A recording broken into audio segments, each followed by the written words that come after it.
Now I'm going to be unboxing my keyboard, the Logitech G510 keyboard. Alright, let me get my knife. Knife's always handy when boxes are closed up with tape. That is, if it's cuttable tape. Okay. There we go. Whoops, whoa, that's thin cardboard. Alright. Box. And more cardboard. Aha, there we go. Here's the actual keyboard, wrapped in plastic, which slides right off.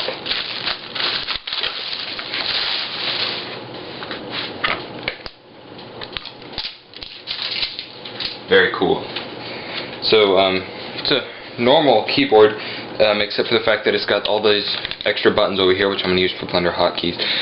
If you're playing actual games, you can set up different commands for each key depending on which memory you're on. The Windows lock button, go over there. Windows button works. There it doesn't. It won't work on my operating system anyway. Multimedia buttons with a little barrel roller for the volume. Forward, backward, stop, pause, play, mute. I guess that's for the lights. What else is there? Don't know what those do. This is probably controls for display, and it's got the pass-throughs for mic and headphones if you were so inclined. Let's see what else is in the box.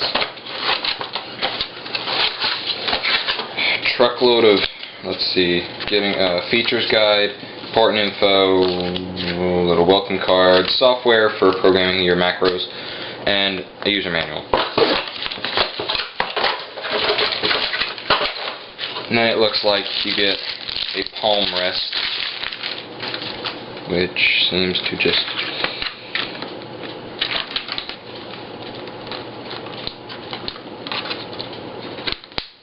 slides in there, and it is pivotable, so it pivots. So if you have the feet up back here and it's taller than it normally would be, it'll pivot and stay down.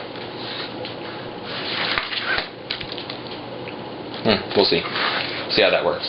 So that's the keyboard unboxed. It's a USB interface, which is nice because then you don't have to use one of the PS2 ports.